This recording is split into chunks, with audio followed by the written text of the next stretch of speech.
ఈయన గెరిల్లా సైన్యాన్ని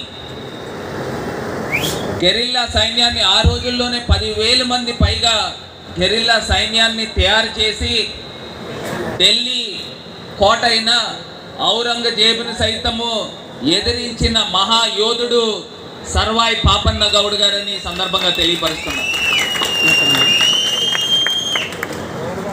మహారాష్ట్రలో ఛత్రపతి శివాజీ గారికి ఏ స్థాయిలో అయితే గుర్తింపు దక్కిందో మన పాపన్న గౌడ్కి ఆ గుర్తింపు దక్కల. ఎందుచేతనంటే ఈయన బలహీన వర్గానికి చెందిన వ్యక్తి.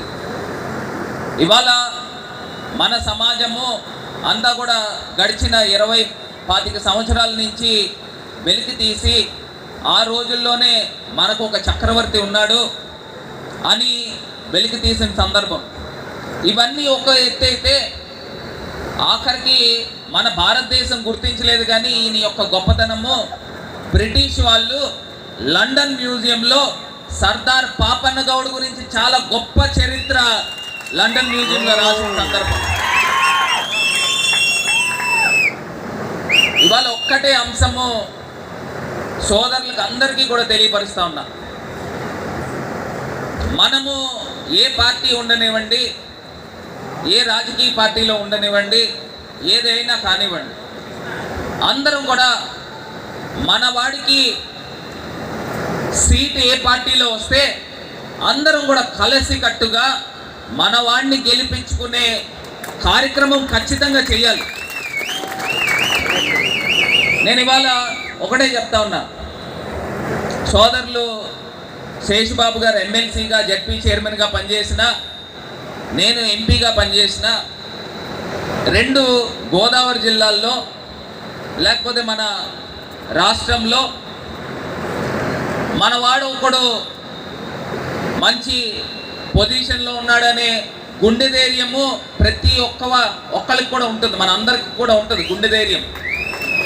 మనకి ఏదైనా సమస్య వస్తే నేరుగా తలుపు తోసుకుని ఆఫీస్ రూమ్లో తలుపు తోసుకుని వచ్చి ఇంకో నాకు ఈ పని కావాలని అడిగే ధైర్యము మన వాళ్ళందరికీ కూడా ఉంటుంది. ఇప్పుడు ఆ పరిస్థితులు ఉన్నాయా అనేది ఒక్కసారి మనం అందరం కూడా గుండెల మీద చేతులు వేసుకుని ఆలోచన చేయాల్సిన సందర్భము ఈ 2 గోదావరి జిల్లాల్లో మన వాడు అన్న వాళ్ళకి ప్రతి ఒక్కరికి కూడా అనిపించాలి, కలగాలి. నిజంగా ఉందండి ఆ ధైర్యం ఉందా?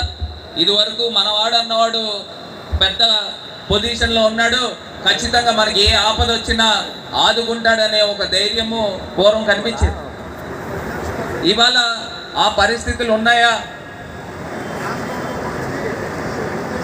అనేది ఒక్కసారి అందరం కూడా గుండెల మీద చేతులు వేసుకుని ఆలోచన చేయాలి. ఇవాళ ఒక్కటే అంశం చెప్తా ఉన్నా, ఆ రోజుల్లో పాపన్న గౌడ్ గారిని ఆయన భువనగిరి కోట అయితే కానివ్వండి, వరంగల్ కోట అయితే కానివ్వండి, సాక్షాత్తు గోల్కొండ కోటను అయితే కానివ్వండి, ఇవన్నీ కూడా జయించిన యోధుడు పాపన్న గౌడ్ గారు. నిజంగా మనందరికీ కూడా చాలా గర్వకారణం. గోల్కొండ కోటని జయించడం అంటే 370 ఏళ్ళ క్రితము అదేమీ చిన్న విషయం కాదు.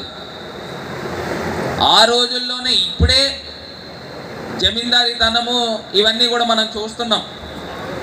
మరి ఆ రోజుల్లో ఆయన ఆలోచన చేసి ఒక చక్రవర్తి అయ్యి సుమారుగా 30 సంవత్సరాల పాటు ఆ ప్రాంతాలని ఏలేడనంటే ఇదేమీ సామాన్యమైన విషయం కాదు.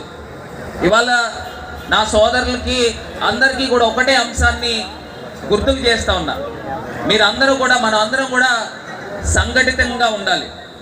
మనవాడు అన్నవాడు ఒకడు పైకి లెగుస్తున్నాడు అని అంటే అందరూ చెయ్య